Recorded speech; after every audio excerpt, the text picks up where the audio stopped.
So you said that businesses and business leaders plan well as far as contingency is concerned. Now, this is obviously among those force majeure clauses that we all have seen in the multiple contracts that is there.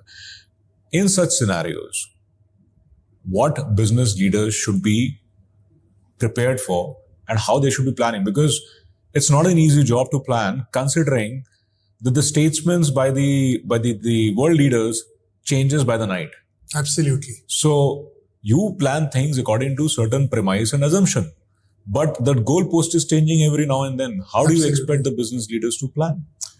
Well, it's a great point. So you begin with, let's watch the Q4 results to start with, right? So what is Q4 looking like? And if Q4 results look pretty good or pretty normal or pretty robust, then you know that at least, business has done well through a quarter in which one month has, of course, been incredibly challenging, the month of March. Then you start looking at the forecast for April, May, and June. And as you said, statements of leaders are changing every day. So one assessment is by Q1 of the year, things should start coming back to normal. Now, it'll not come back to normal overnight. We know it's going to take a couple of quarters. So one scenario is April, May, June is the quarter when perhaps we could see a cessation of violence or see a significant degradation in terms of violence. Then it would mean we just continue to roll along and focus on business. I think, as we said, the government's done a reasonably good job. We have energy reserves, crude reserves for 60 days, and I think that will continue to roll forward if we will.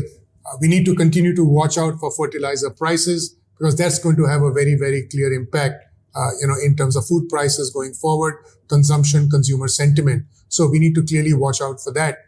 But if we go further down, right, 2 quarters, 3 quarters in, clearly organizations will have to start hunkering down, which means that they will have to look at cost containment.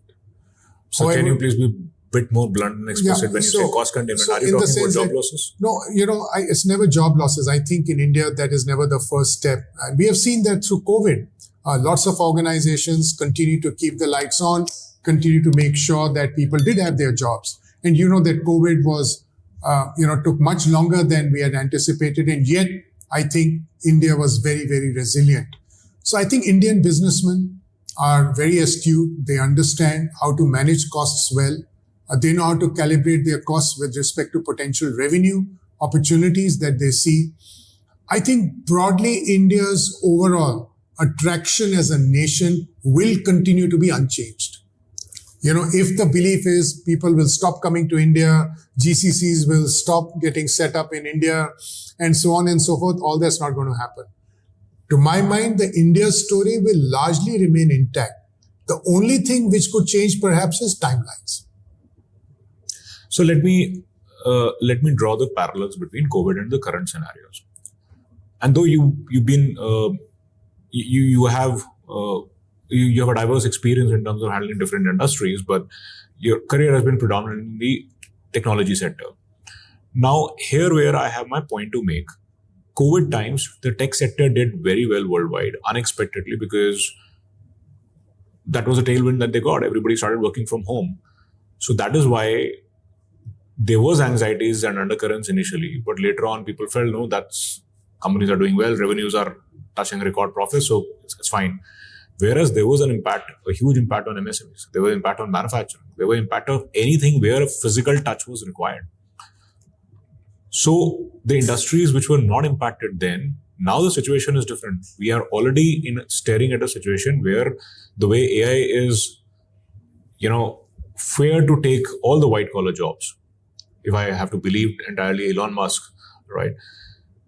So your tech sector, which grew during the COVID times, is not going to grow probably. And you may correct me, sir, if I'm wrong. Whereas the problems with respect to the increased input cost in other industries continues to be there. Now think about a MSME sector, somebody sitting in a Coimbatore and so on. When the cost of shipments are going to increase, right? And the money circulating in the market is going to be less. Because again, today, real estate is kind of stabilizing or kind of stagnated since last 12 months. We see the equity markets it's like a falling knife. Surprisingly, gold is also not behaving the way it is supposed to behave during the war. Is it time to hold on to what you have? very tightly, because if you do that, the economic activity stops. And then again, it cascades into a problem that there's no activity and there's no growth. So am I right in differing with you out here, sir? Or are we talking the same thing? Anas, did you watch the IPL yesterday evening in Bangalore? Watch it on TV or your favorite OTT channel or whatever? I'm sorry, sir. I'm less Indian in that sense because I was doing a podcast. You're doing a podcast, fantastic. I'd encourage you to go and see just the pictures of the stadium. Packed to the brim. Have you seen the collections of Dhurandhar 2? I've been following that. Following that. Does it show you anywhere that Indian consumers, the Indian mood is despondent? Is that a conscious choice or is that ignorance? Are we ostrich in that sense, the Indian consumer, that they were not realizing what the threat is? We have to see reality. And the reality is that market sentiment dictates how the economy ultimately is going to perform medium to long term. I have always believed that many people have been very pessimistic about India. I've seen it from the start of my career. People were pessimistic about India. That is why they took scholarships and they went to other countries to go study to make their future. People were pessimistic about India. That is why whenever they got an opportunity to flee this country to go make their fortunes, they did that. But yet India has survived and done incredibly well. So I think we must recognize that India always has this ability to surprise in a very positive fashion. I'm a big optimist. I'm a big believer in India because I have seen the story unfold in front of us.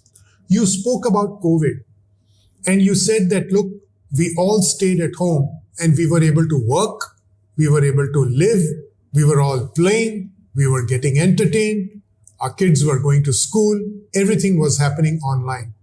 Did anyone reflect on the fact that when and how did India build this internet infrastructure which enabled all this? Had we ever done a DR drill as a country to say that 1.4 billion people will now have to sit at home and do whatever they have to do by sitting at home? There was no drill. Yet when the event occurred, all of us had the opportunity to continue to earn a livelihood. We had an opportunity. India has this incredible ability to surprise. So I think we should never be pessimistic about India. We should never be pessimistic about the tremendous will that our people have. And that is why I asked you the question that did you watch the IPL match yesterday? And when did the IPL match start? It's been almost. When the war in West Asia is on. It's still on. It's 4 weeks on. Our IPL is on. Everyone's going to watch. And it's going to be great. Everyone's going to break records. And many Indians, hundreds of millions of Indians are going to be glued watching that. And there is a big economy behind that as well, as you know. So I'm just giving you an anecdotal example. Sure. Right? That we must absolutely recognize the fact that India is very, very resilient. Indians are very, very resilient. We need to remain optimistic. Will there be short-term pain? Of course it's going to be there. We recognize it. Indians recognize this more than anybody else. But does it wipe the smile off our face? The answer is no. So I don't intend to be pessimistic out here, if that's the way I came out to be. And I totally respect that whatever you're talking by experience and everything doesn't add up theoretically in the real world. So I take that point.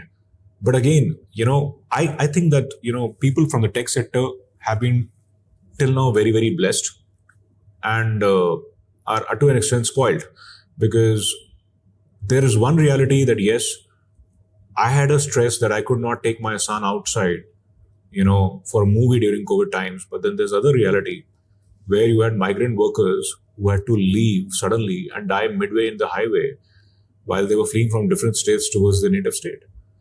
That's also in India, because what me and you, we are talking about here is a very small fraction or a decimal of what the larger Indian economic activity reflects about. I'm not saying that this small number is something to be ignored for. I totally take that point. But now we have two waves coming is what I see. And please correct me on this. The tech sector, which was not touched or which was touched in a positive way during the COVID times, this is going to get impacted big time because of the AI, right? On the other hand, the non-tech or the physical work is concerned, there the impact is going to be, you see the black marketing as far as the LPG cylinders is there. It's almost touching 4,000 plus. It's already crossed that, by the way, right?